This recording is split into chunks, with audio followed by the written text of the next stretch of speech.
On Christmas Eve, 1945, a family's home burst into flames in the quiet town of Fayetteville, West Virginia.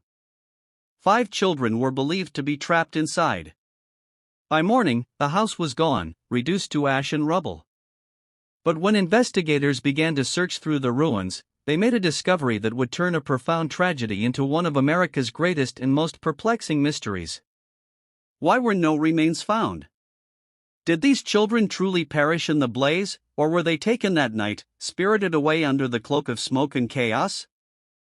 In the heart of Fayetteville, George and Jenny Sodder had built a good life. Immigrants who had come to America seeking opportunity, they were pillars of their Italian-American community. George ran a successful trucking business, and together, they raised a large, vibrant family of 10 children in their 2-story home. Life was simple, hard-working, and filled with the warmth of family, especially during the festive holiday season. This was a family deeply rooted, deeply loved, looking forward to a joyous Christmas. That fateful Christmas Eve began like any other. The older Sodder children had gone out, and when they returned, they were excited to play with new toys. George, a strict but loving father, reminded 4 of the children, Maurice, Martha, Louis, and Jenny, that they could stay up late to play, but only after they completed their chores. The youngest, Betty, was already asleep.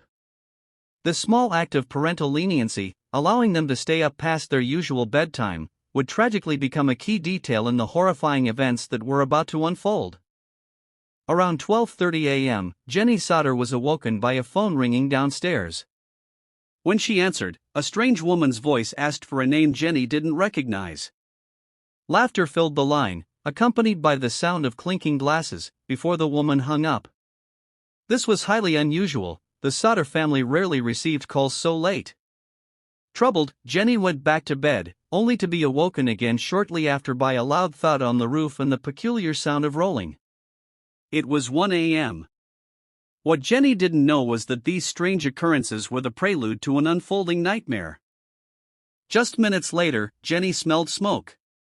She woke George, and he discovered the attic stairs ablaze. The fire was spreading with terrifying speed. George, realizing the danger, sprang into action. He roused his 2 children sleeping downstairs, John and George Jr., and ushered them out of the house. He then shouted upstairs to the others, believing that his 5 children, Maurice, Martha, Louis, Jenny, and Betty, were still sleeping in their bedrooms. The plan was simple: get them out, quickly.